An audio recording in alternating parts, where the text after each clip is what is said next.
tal, amigos? Buenas noches en esta nueva emisión, la número 49 de Jalapeando, en este jueves 17 de mayo, ya pasados el Día de las Madres, pasado el Día del Maestro, y bueno, pues es un gusto retomar un tema que ya hemos tocado en otros programas sobre los barrios emblemáticos, las colonias emblemáticas de Jalapa, y hoy toca el tema de uno de los barrios quizás el más representativo del espíritu y de la personalidad de los jalapeños, que tiene que ver con el Dique, el barrio del Dique. Gran historia que tiene este barrio.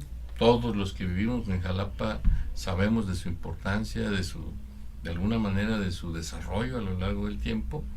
Y hoy nos acompaña Abel, la maestra Mirna Benítez, investigadora socióloga de la Universidad Veracruzana, que acaba de dirigir una tesis precisamente para los alumnos de sociología sobre este barrio, el barrio y lo que representa.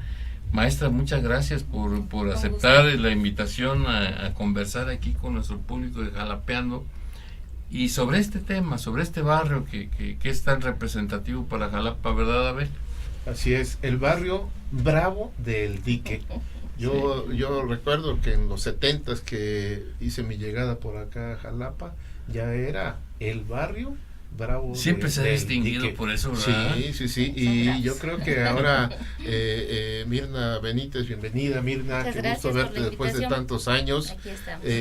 Mirna nos va a hablar precisamente de esas características del barrio del Dique, es el tema, pero igual yo creo que podremos hacer algunas reflexiones asociadas a el barrio como ese espacio que da identidad a cierta fracción de la población, esa relación entre el barrio y los habitantes y lo que está pasando actualmente. Y esta dicotomía, yo hace rato señalé que es uno de los más emblemáticos de Jalapa, pero de la parte de la personalidad del jalapeño, de aquel que está dispuesto a luchar, a hacer lo necesario por tener, necesario bien puesto, ¿no? Sí, no con la mala intención, claro, de hacer las cosas bien, porque Jalapa se distingue también por su cultura, por la gente noble, por la gente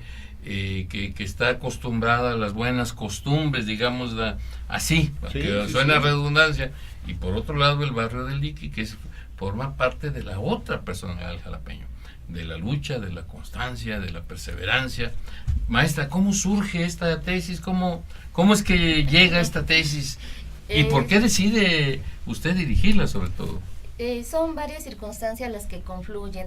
La primera es que mi padre es del barrio del Dique, buena parte de mi niñez la pasé allí, si bien nosotros nos vamos a vivir a la calle de Morelos, que es un barrio muy cercano, pero ya los lugareños dicen que somos distintos los del barrio de Morelos. Pero bueno, entonces están pegados, y buena parte de mi niñez la viví allí porque también mi abuelo vivía en este espacio. Entonces, desde hace mucho tiempo yo planteaba como parte del Consejo de la Crónica que había la necesidad de acercarnos a estos espacios con la gente que vive el sitio, para comentar lo que hemos trabajado al respecto. Por otro lado, laboro en la Facultad de Sociología y 2 chicas se acercaron para decirme que querían hacer un trabajo respecto a las jefaturas femeninas, porque es una situación que se presenta con mayor porcentaje en algunos sitios de Jalapa, y que ellas habían elegido el barrio del Dique. Entonces les dije que sí, porque confluía con esta otra expectativa que ya tenía yo previamente, y lo primero que les pregunté es, bueno, ¿y cuáles son los límites del barrio del Dique? Y entonces no supieron qué contestar. Pues yo creo que muy pocos sabemos dónde inicia y dónde termina exactamente el barrio del Dique. Un horizonte muy indefinido. Muchos sabemos que está a un costado de los lagos y ya. Exactamente. Entonces les dije, miren muchachas, tenemos necesidad de tener muy presente que los barrios no son estáticos. Entonces vamos a diseñar una metodología específica para este trabajo y primero vamos a preguntarles a los mismos habitantes dónde ellos consideran que están los límites de su barrio.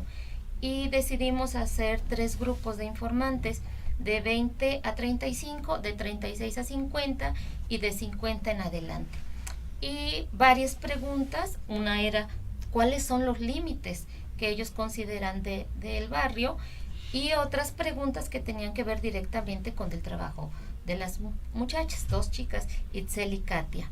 Entonces, resultado de 21 entrevistas en un primer momento, empezaron a aparecer situaciones muy significativas.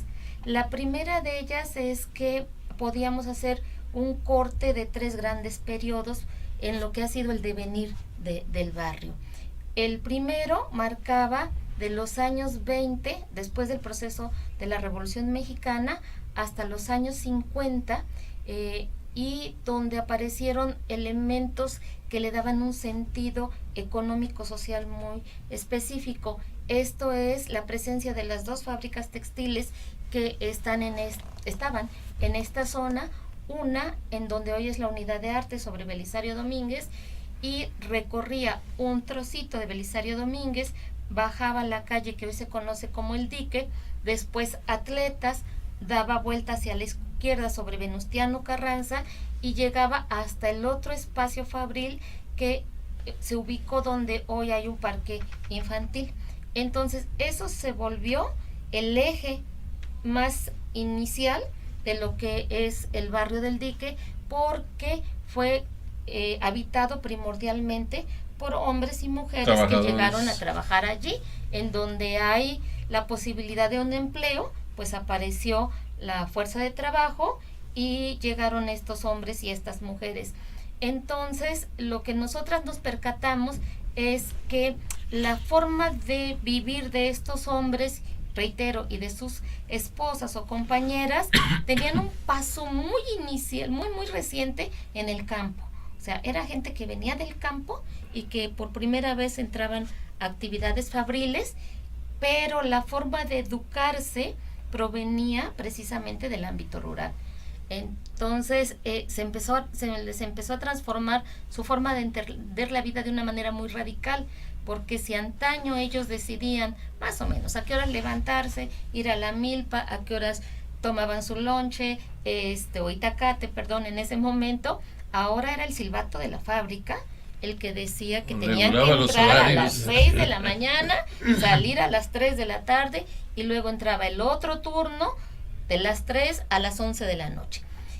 Y se empezó, reitero, al interior de estos hogares a replicar esta verticalidad que existe dentro de la fábrica, pero que también existe todavía en algunos ámbitos rurales, en donde el que da el dinero es el que especifica cómo se va a vivir al interior del hogar. ¿Cómo me recuerda eso? Yo soy originario de Poza Rica, y en Poza Rica el silbato de Pemex, del complejo industrial de Petróleos Mexicanos que está ahí, es el que empezó a regular la vida de los costarricenses. Así es. O sea, sonaba a las 7 el silbato, ya sabes, los trabajadores se veían que ya había que estar. Estar ahí previamente y cosas así.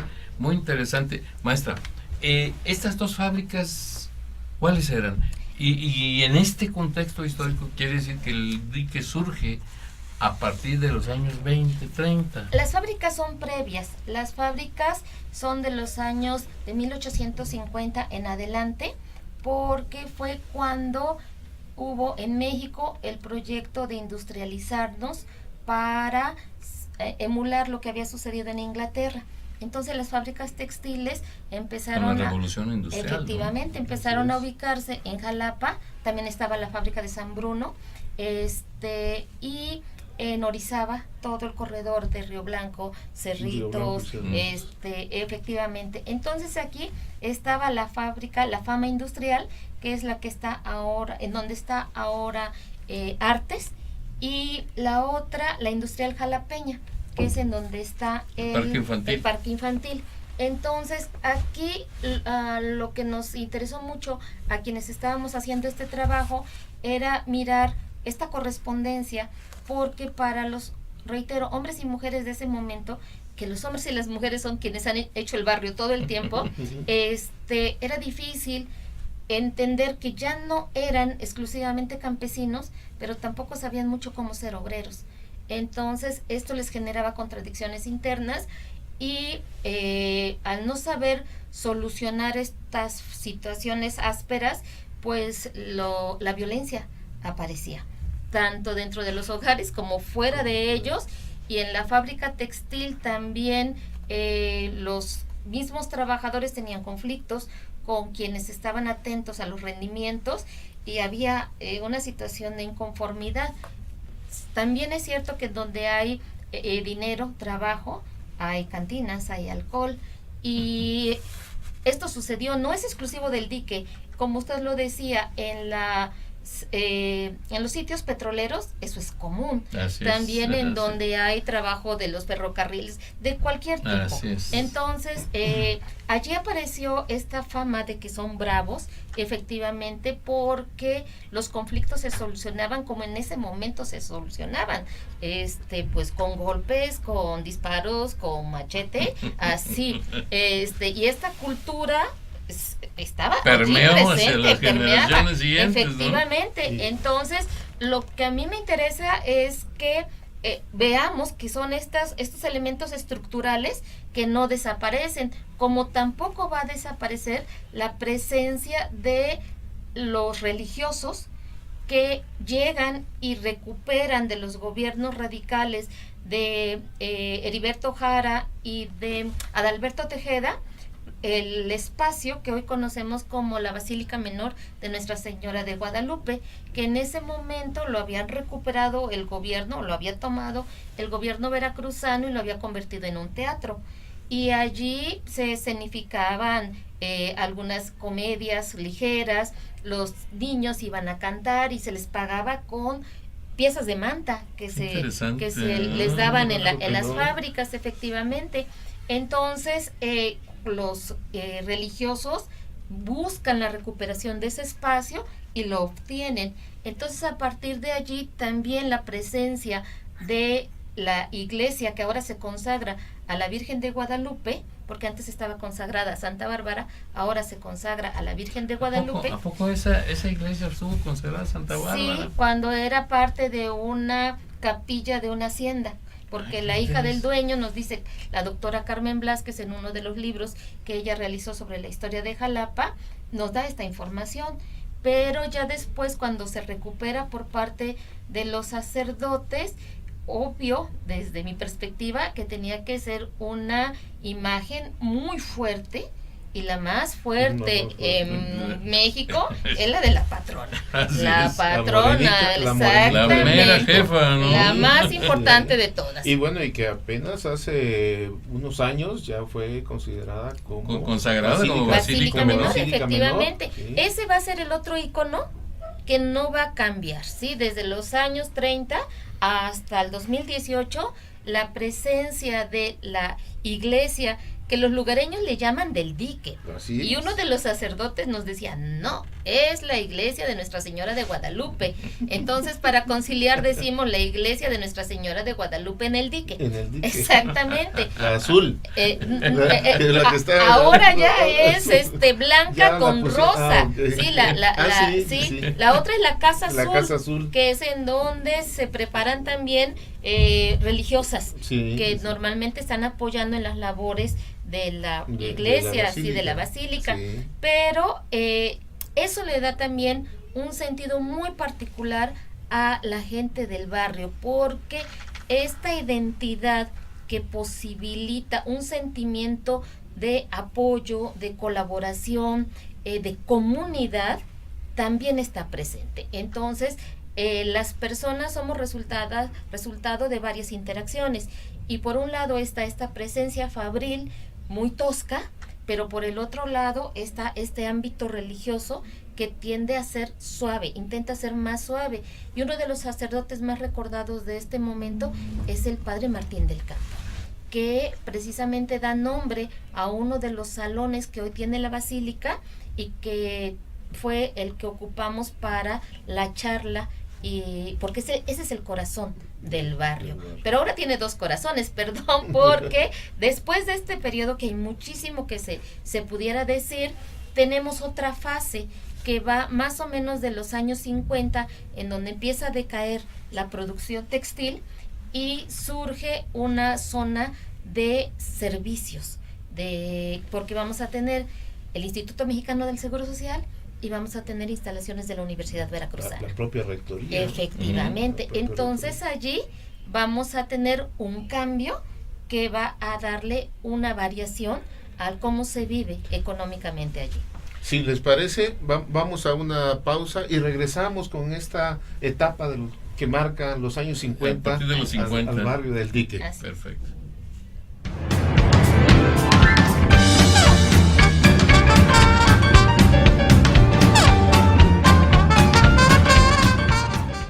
Universidad Martí. Educación de clase mundial. Únete a nosotros y forma parte de nuestra comunidad educativa. Contamos con licenciaturas, maestrías y doctorados. Nuestra dirección, calle Costa Rica, número 415, Colonia 27 de septiembre, en Poza Rica, Veracruz. O pide informes al teléfono 782-822-3350. Encuéntranos en Facebook como Universidad Martí y en nuestra página web www.umarti.edu.mx. Forma parte de nuestra comunidad. Universidad Martí. Educación de clase mundial.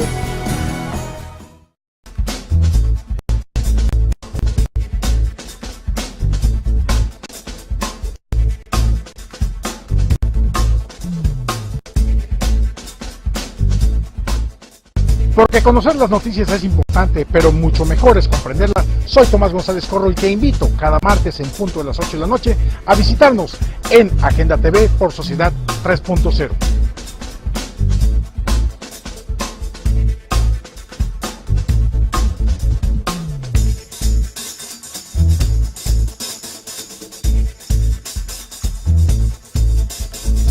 Te invitamos a que nos sigas en nuestras redes sociales como Sociedad 3.0 y Agenda MX, Facebook, Twitter y YouTube.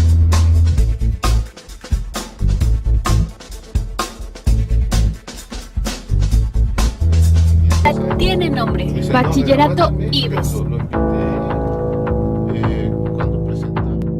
Somos un sistema que te permite egresar con un alto nivel académico, grupos reducidos y educación de calidad. Ven a formar parte de la mejor comunidad. Bachillerato IBES. Contáctanos al 817-2026 o al 817-4879 o visítanos en nuestras instalaciones en Juárez 87 en el centro de Jalapa. Búscanos en Facebook como Bachillerato IBES. Bienvenidos a la mejor frecuencia de radio por internet, Sociedad 3.0 Radio. La radio en conexión con el mundo en conexión con la radio. Sociedad 3.0 Radio. Sintonízanos a través de nuestras diferentes plataformas www.sociedad3.0.com y www.ibes.edu.mx o también a través de Facebook. Encuéntranos como Sociedad 3.0.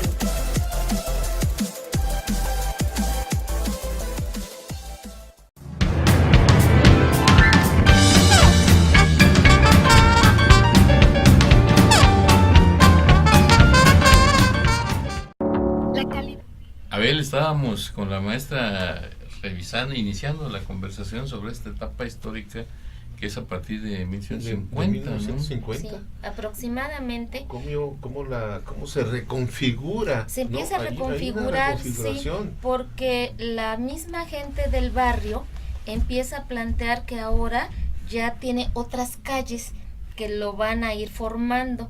Ahora ya se crece hacia Magnolia, por ejemplo, rumbo hacia lo que hoy es Comisión Federal de Electricidad, y varias de las calles, exactamente, hablan de Boca Negra, por ejemplo, y otro corredor que también existía hacia lo que es el Parque Deportivo Colón. porque primero, ¿Tan amplio?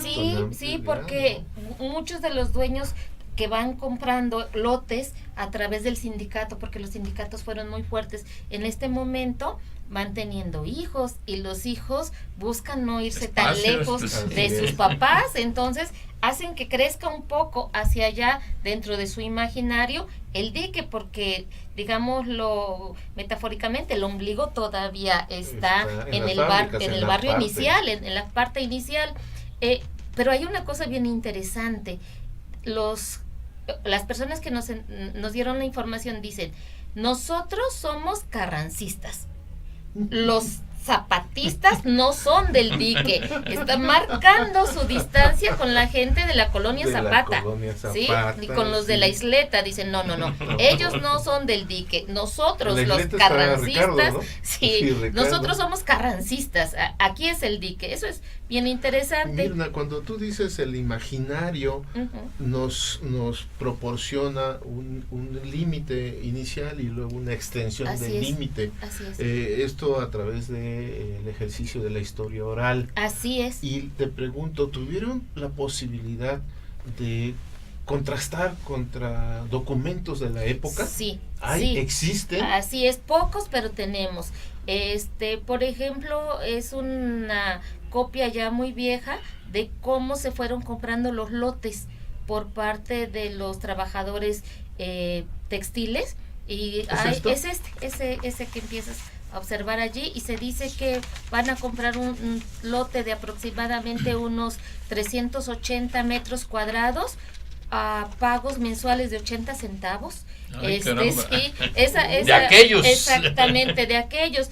Ese es lo que se refiere al primer límite. El precio de los materiales de contrato es de 27.42 pesos. Todo el lote. Documento histórico. Administración de Rentas del Estado. Exactamente. Es el documento. Exactamente. Entonces, nos falta mucho, porque no era la intención central. Recordemos que aquí era, con este trabajo, mirar cómo la gente consideraba delimitado el barrio del dique. Y esta segunda fase de los años 50 hacia los años 80 aproximadamente nos da una nueva identidad sin perder la anterior, porque eso es otra de las cuestiones muy afortunadas. El barrio del dique no es estático como ningún barrio, pero ha tenido la posibilidad, por estar tan cerca de la zona centro, ha tenido la posibilidad de irse adecuando a lo que la modernidad va marcando. Entonces ahora empezamos a tener hijos de los trabajadores textiles que ya fueron a la escuela, tuvieron una carrera técnica principalmente, y van a trabajar al Seguro Social, van a trabajar a la Universidad Veracruzana, o también van a ser empleados de gobierno en una ciudad de servicios como la nuestra, claro. Y porque están muy cerca, además, geográficamente, claro. ¿Sí? Y entonces eso va a empezar a generar cambios también en el interior de la manera, en la manera en que disfrutan el tiempo, porque de estos años maravillosos van a ser los equipos de fútbol del dique, también, que ya eran anteriores, una referencia pero histórica ahora van a tener ¿no? más fuerza, sí. Y también van a empezar. Hay una persona que no conozco personalmente, pero todos la refieren como el Pájaro Cortés, para la práctica de lucha. Entonces son otras formas de ir generando identidad, claro. Porque el barrio del dique, todos sabemos que cuando se juega fútbol, si ganas, te echas tus chelas. Si pierdes te echas tus chelas. Entonces, la pasión. Exactamente. Entonces, esos son elementos también que dan identidad. Y la iglesia sigue muy presente, porque vamos a tener, en los meses de mayo, por ejemplo, las chicas van a llevar flores a la Virgen. Pero también en diciembre, muy importante, la fiesta patronal.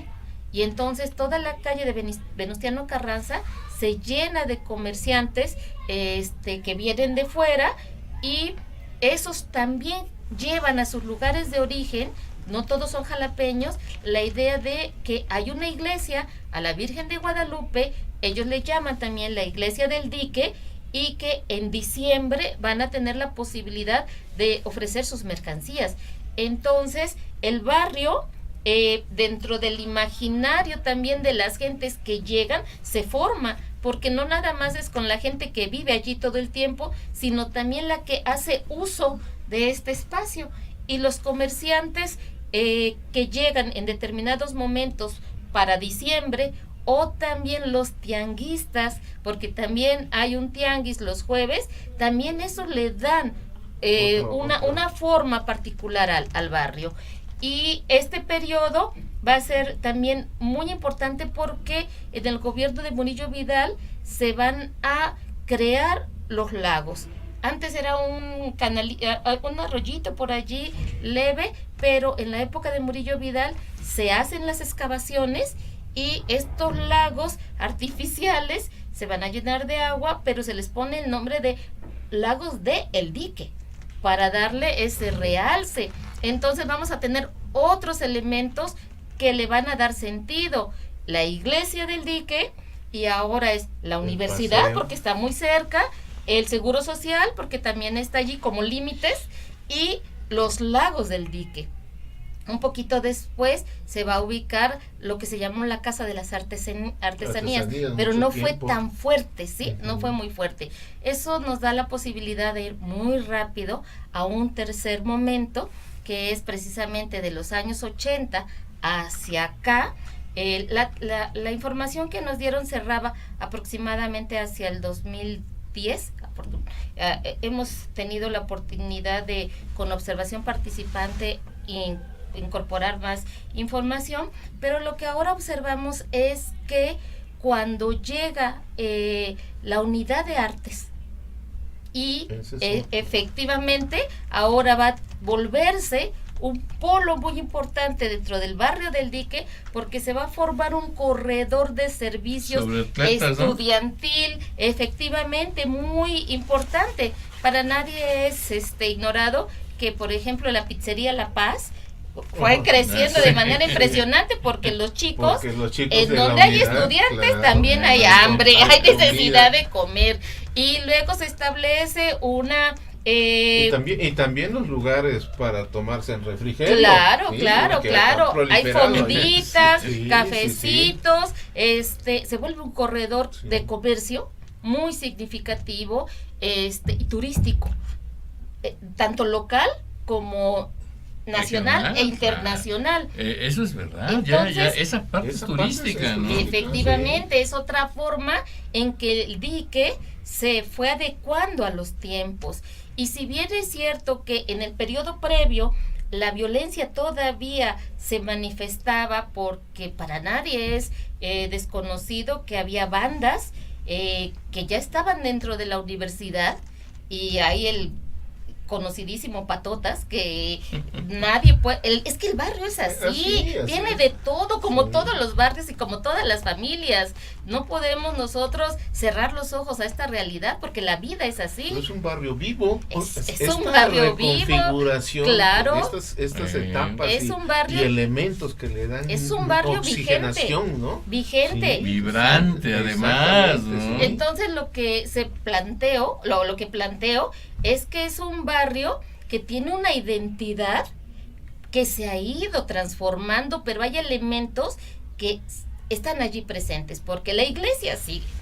La idea de familia sigue, aunque como imaginario, porque las familias se han transformado de una manera impresionante, por lo menos de los años 90 hacia acá, pero la idea de familia todavía está allí interiorizada. Y una de las preocupaciones de las chicas precisamente era que hay que dar información respecto a que las familias también se transforman. El dique se ha transformado porque las familias también se han transformado. Y entonces tenemos elementos que perduran y otros elementos que tienen modificaciones. Pero esta constante es en todos los lugares.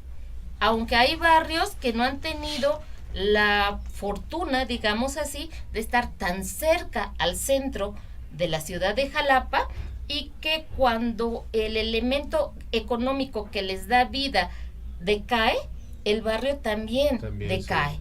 Aquí lo que observamos con estas entrevistas es que el barrio se fue modificando porque la ciudad misma se fue modificando, y al estar, reitero, tan cerca del centro económico político de la ciudad, pues el barrio recibió también esa influencia. Qué interesante perspectiva. Yo siempre he dicho que con los sociólogos nos entendemos muy bien, ¿no? Los economistas. Este florecimiento que se da, este nacimiento que se da del barrio a partir de elementos económicos como las fábricas textiles, y cómo se va transformando, entra el elemento religioso a través de la iglesia del dique, luego se va conformando con el área de servicios de la Universidad Veracruzana, de la instalación de la clínica de hospital del IMSS, y algunos otros elementos que a partir de los 80, como usted bien señala, maestra, esta parte de atletas veracruzanos que se va transformando otra vez en área de servicios, en esta ocasión de comercio y de alimentación, y turístico, básicamente, ¿no? Y que hoy es un elemento fundamental en Jalapa. Digo, sigue siendo un elemento emblemático de nuestra capital, lo que no ha ocurrido con otros barrios de los originarios o de los emblemáticos de la capital. Se sigue manteniendo, como usted bien señala, por varios elementos. La ubicación geográfica es uno de ellos, sin ninguna duda, su cercanía con el centro político y comercial de la ciudad, y yo diría que político del estado también, por ser Jalapa la capital. En esta perspectiva, maestra, ¿cómo se ve en el corto plazo el desarrollo a futuro del dique? ¿Cómo lo ve usted? Pues como lo hacen sus propios habitantes, porque ahora tienen gente más que llega de otros entornos. Por ejemplo, los maestros de educación básica, hay varias primarias. Bueno, la icónica también es la escuela Francisco Ferrer Guardia, que está allí precisamente en el corazón, y pero ya también hay el crecimiento de otras primarias, los jardines de niño. Entonces llega gente a vivir y a trabajar en el dique, y esta interacción entre los lugareños y las personas que llegamos de fuera son los que les vamos a dar la orientación. En este momento la que predomina es la del corredor de servicios para los jóvenes, porque le han dado ahora esta característica de vitalidad. Sí, sin duda. Muy importante. Es muy agradable ir a caminar por ahí. Efectivamente. Y rompe un poco, y a lo mejor estoy me estoy quedando corto, a lo mejor es mucho rompe con ese temor que a veces uno tenía de bajar, de asomarse por el dique. Y ahora uno con mucha confianza uno va a tomarse una nieve y caminar, a comer una pizza, efectivamente, tomarse una cerveza artesanal, y ya no hay ese temor. Yo creo que también eso es importante, porque eso es lo que ahora la gente del barrio quiere ofrecer. Seguridad, tranquilidad, un espacio en el que te sientas cómodo, a gusto, es lo que ahora ellos están ofreciendo, y cuidan precisamente que esto se mantenga. Pero también hay otros elementos que se derivan de la presencia de la iglesia, porque invitan, por ejemplo, para que adornen sus calles, y tú ves en diciembre cómo todos ponen la imagen de la Virgen de Guadalupe en las fachadas de sus casas, ¿sí? Y también en algunos lugares todavía adornan cuando va a haber alguna fiesta por parte de la basílica. Este elemento que para muchos sociólogos, y lo digo abiertamente, no lo trabajan adecuadamente, porque el 82% de la población en México para estos años sigue siendo católica. Y cuidar las creencias, guadalupano, efectivamente. Sí, en todas las casas tú puedes observar como un elemento de identidad la imagen de la Virgen de Guadalupe, seas creyente o no. Es uno de los elementos de identidad del mexicano. Y muchas niñas le siguen poniendo por nombre Guadalupe. Efectivamente. Entonces, hay este otro elemento que también da cohesión y da la sensación de que vas a llegar a un espacio cálido. Sí, reitero, sigue habiendo algunas situaciones, como en todas las ciudades, las situación de violencia está presente. Pero me decía una de las informantes, dice, yo antes vivía muy cerca del Museo de Antropología y me tuve que venir a vivir acá por el Colón, pero cuando yo ya estoy llegando a esta área, yo dije, ay, ya llegué a mi casa. La sentido identidad del barrio, efectivamente, ¿no? Sí, porque sí. hay otras cuestiones, por ejemplo, que todavía con las personas mayores está presente. Ellos dicen, al morir no me lleven a una funeraria, al morir aquí en mi casa. Y entonces tú ves que la gente llega con el pan, el café, los tamales, Es una fiesta. al barrio, Es una fiesta. porque eso es decirles, somos vecinos, y todavía esto se vive en el dique, situación que en otros espacios Ya no. del centro ya no observas, y el dique está muy pegadito al centro, y eso es lo que le da su sentido barrial. No quiero decir con un sentido barrial que sea algo peyorativo, no, es una realidad, y ya quisiéramos en otros espacios de la ciudad que este sentido de barrio, de pertenencia, de que te apapachan, se viviera, pero pues ya no Hace está. rato decías elementos de cohesión social, ¿no? Y un elemento de cohesión social pudieran ser los personas, y hablabas de las personas mayores, y un elemento de cohesión social pueden ser los personajes emblemáticos, Del barrio, ¿no? Así es. del barrio. Vamos a hacer una pausa y regresamos con esta parte Sí, de los personajes muy del barrio. interesante. ¿Sí?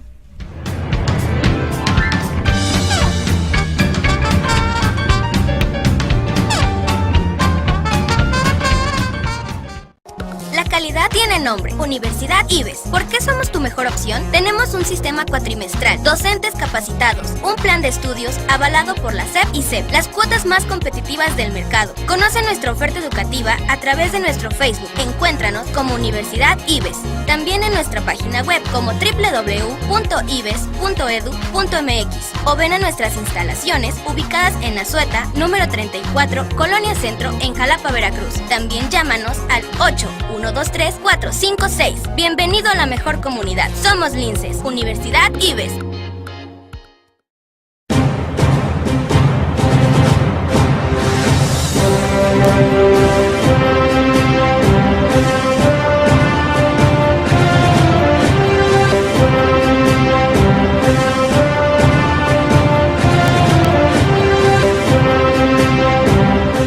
Los acontecimientos más relevantes del entorno internacional, nacional y local. En el mejor análisis de la televisión, todos los lunes de 8 a 9 de la noche. Aquí en La Consulta.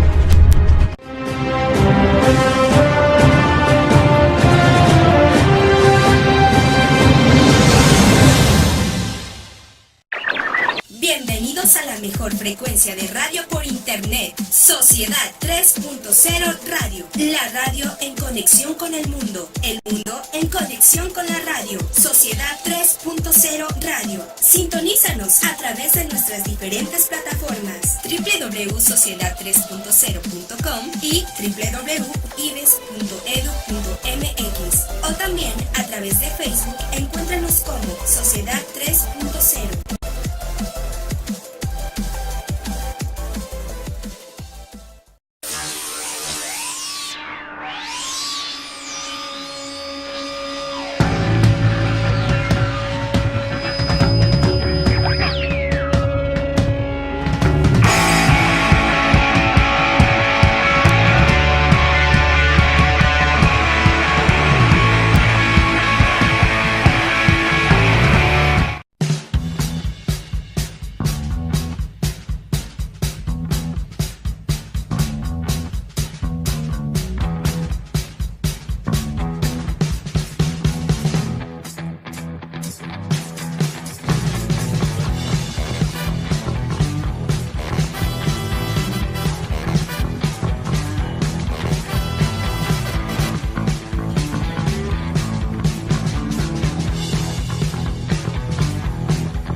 estamos de regreso en Jalapeando y con la maestra Mirna Benítez, socióloga, historiadora. Así es. Y la pregunta última es, nos quedamos con los personajes emblemáticos, aquellos personajes que también proporcionan cohesión social, identidad al barrio del Dique, Mirna. Sí, en ese ámbito no he tenido la oportunidad de profundizar, pero sí hay una cuestión de orden personal. Así, con estas características que ustedes observan, yo jugué básquetbol de los 10 a los 21 años de edad y tuve la oportunidad de conocer muchas ciudades del país y también viajar acompañada de los equipos de atletismo. Y era muy recurrente escuchar por el altoparlante decir: y primer lugar de Veracruz, Celia Cruz, una corredora muy, muy importante porque se llevaba siempre los primeros lugares y ella es del Dique. Entonces yo llegué y le conté a mi padre: fíjate, papá, que Celia Cruz volvió a ganar. Y y me decía: es que es hija del Babalú, que también era un corredor dentro del barrio.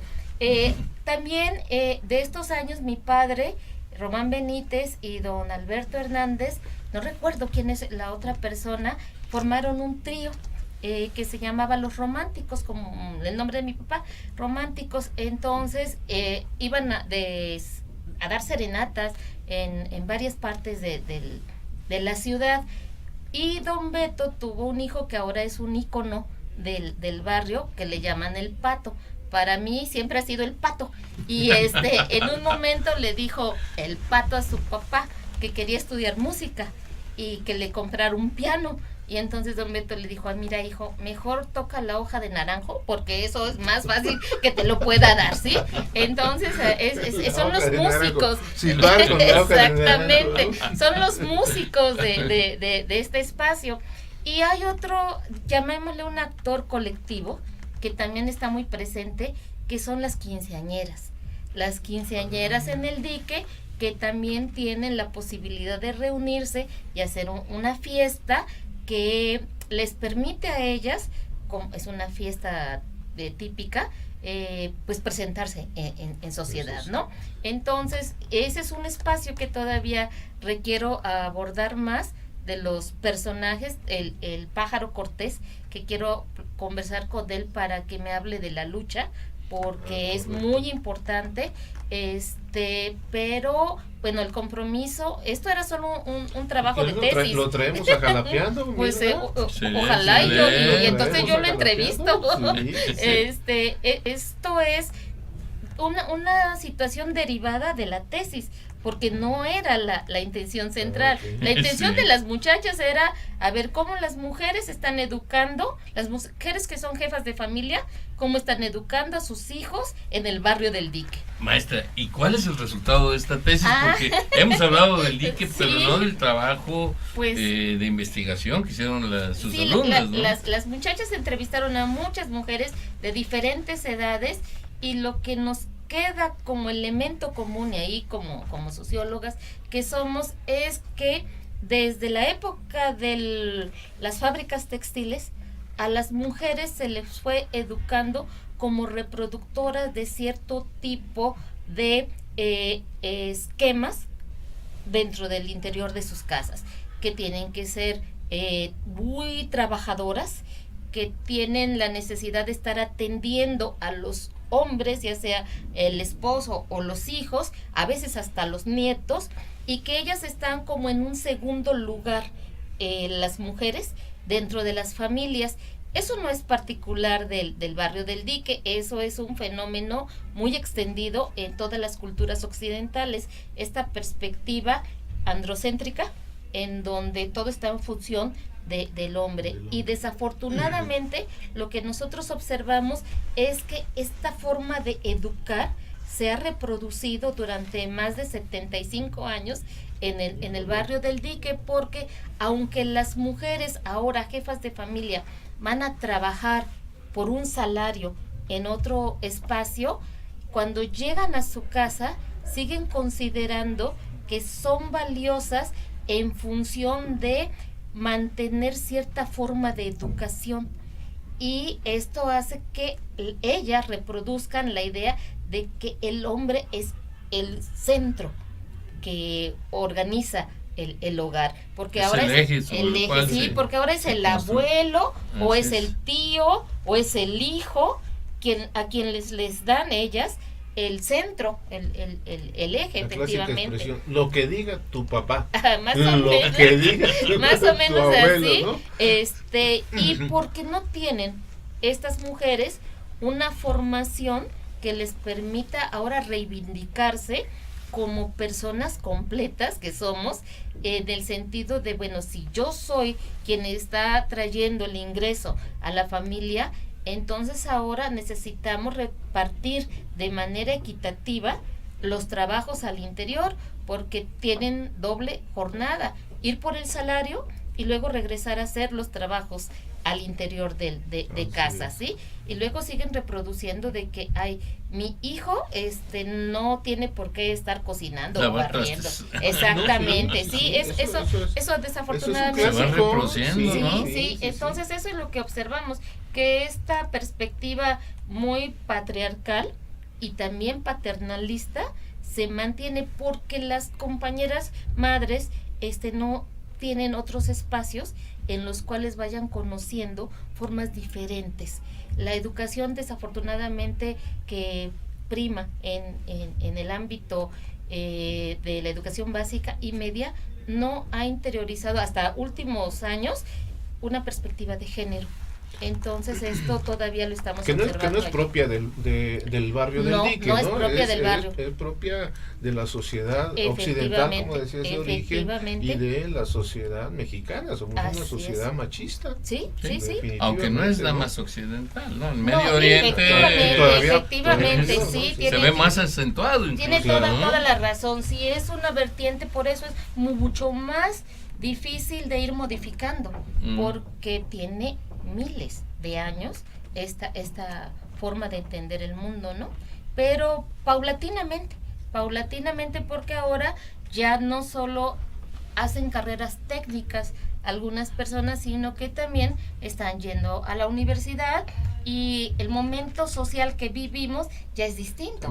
Ya hay toda esta otra formación informal en la cual las mujeres empiezan a nos vamos dando cuenta de que ni más ni menos. Claro. La masificación de la información a través de las redes actualmente. Y además desde hace unos 10 años, porque lo estamos viendo aquí al interior de la universidad, de nuestra universidad, y tenemos de alguna manera la información al respecto del tema educativo, la matrícula ya empieza a ser mayor de las mujeres que los varones, es decir, ya la emancipación de la mujer en cuanto a la formación profesional es un hecho que ya se está reflejando, y que evidentemente va quizás en el mediano plazo va a permear hacia el interior de los hogares, porque la formación profesional o la formación técnica te da otra perspectiva de la vida, definitivamente, ¿no? Totalmente.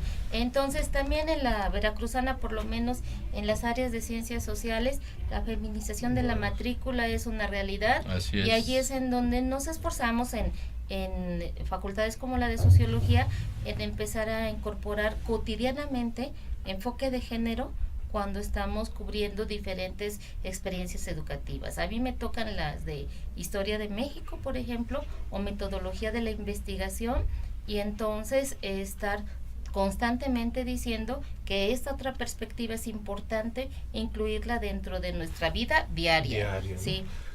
La importancia no voy a olvidar cómo Yadira Hidalgo en este mismo espacio de Jalapeando hizo referencia a la importancia de la mujer. Dice, somos más de la mitad y la otra mitad las parimos nosotras.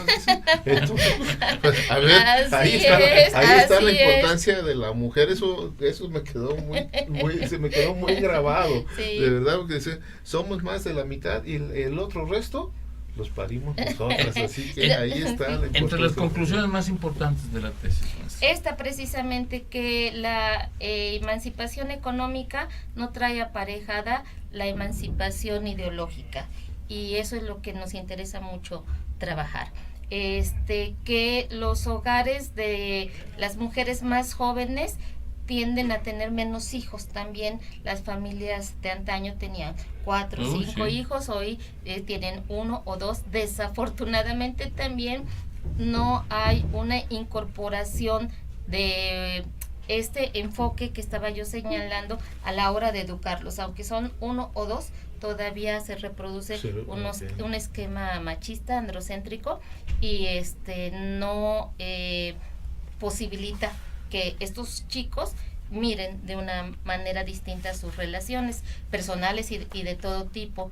Pero somos en ese sentido muy optimistas y consideramos que como señalaba Abel, por el tipo de personas como Yadira Hidalgo, estas mujeres que saben latín y que tienen presencia. En algún momento, Madres Veracruzanas Antinucleares, que también tuvimos 20 y tantos años ahí en la Plaza Lerdo, hacemos evidente que podemos ser personas normales, pero también felices como mujeres. Entonces, somos muy optimistas empujando estas perspectivas con nuestras propias trayectorias. Qué interesante, ¿no? Bien, mucho trabajo por delante todavía, a pesar de tus 25 años en la Plaza Lerdo, mira, todavía mucho trabajo por delante en esta cuestión que tiene que ver con la perspectiva de género. Y en las aulas, yo creo que ustedes gozan de un espacio importantísimo, porque allí sí es muy posible que vayan tomando los jóvenes este tipo de enfoque, eliminar situaciones que me parecen muy tontas, como esto de hablar de las mujeres como feminazis. Es un absurdo, es una tontería, pero es una reacción más irracional que pensada. No niego que hay expresiones, sí, pero es que la opresión fue tan fuerte que la reacción también se presenta, ¿no?, con esa magnitud. Entonces es cuestión de ir observando que yo les digo a los muchachos, ha habido muchas fases dentro de la perspectiva de las mujeres de ver la vida, pero juntos es bien rico, entonces vamos. Pues sí, claro. Por eso somos complemento, pues, ¿no? Sí, ¿no?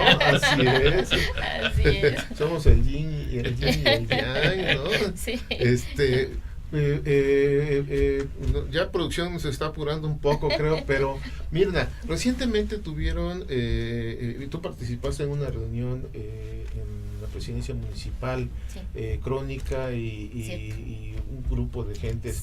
En esta reunión podemos hablar que trasciende las posibles necesidades que tiene el barrio del Dique, trasciende hacia la cuestión barrial de nuestro Jalapa.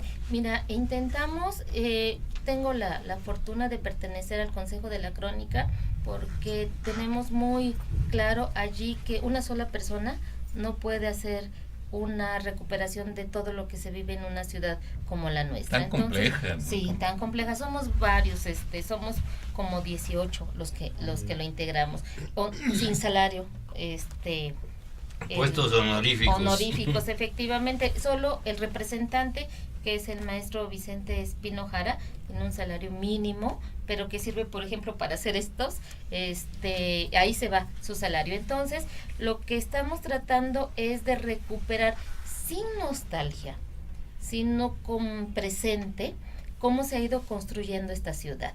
Y los barrios han sido muy importantes. Y la trascendencia, nosotros quisiéramos que vaya en el sentido de observar cómo somos tan distintos en función del espacio que estamos construyendo cotidianamente, pero al mismo tiempo no dejamos de pertenecer a un barrio más grande, que sería la ciudad de Jalapa. Para el caso de esta ciudad, porque también tenemos otras poblaciones que corresponden al municipio, pero en este momento estamos haciendo, y la maestra Lourdes Quiñones es la que pretende recuperar estos testimonios de otros actores en otros barrios, para decirles de dónde hemos surgido y por qué somos como somos y cómo podemos ser, porque esa es primordialmente la intención, no la nostalgia de que ay, antes éramos mejores. No, a ver, cada momento social tiene sus valores. Claro.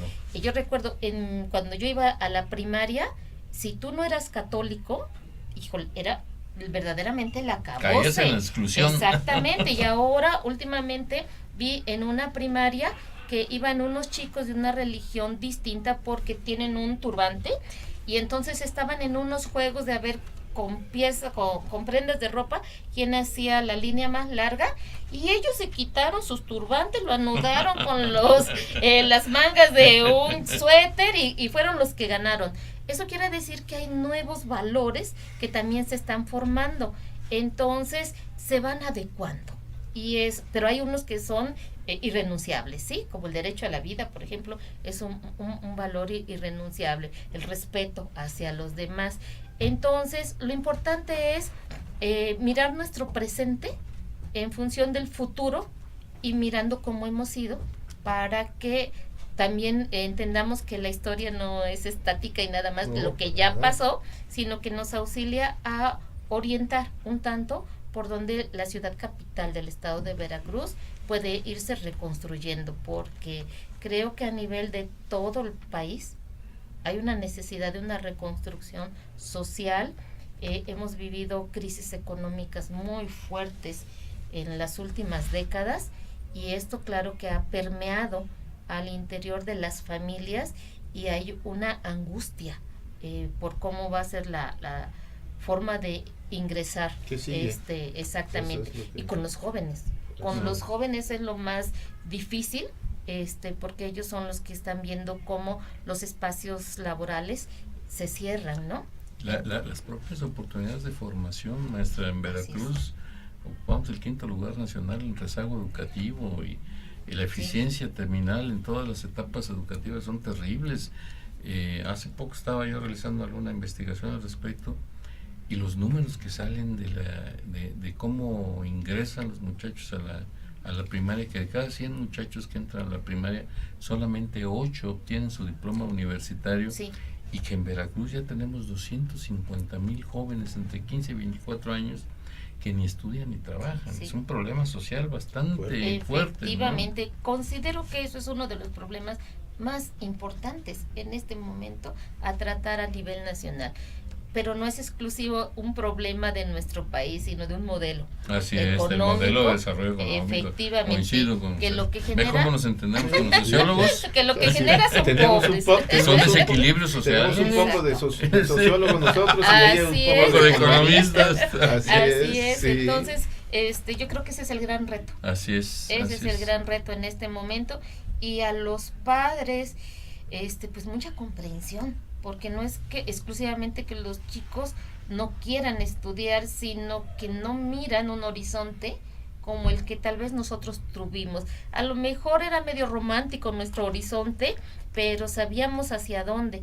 Y en este momento hay en ellos primordialmente una angustia, una incertidumbre que si no intentamos escucharles y entenderlos, les podemos exigir algo que no pueden dar. Y esto es solamente en la parte urbana. La parte rural, el tema es mucho más delicado, mucho más delicado, porque están excluidos de los procesos de desarrollo por completo. Por eso las grandes migraciones hacia el norte o hacia las ciudades, porque no hay oportunidades en la zona rural. El campo está abandonado por un modelo de desarrollo económico que totalmente pues es que crea unos desequilibrios impresionantes. Y luego es muy fácil culparlos a ellos. Claro.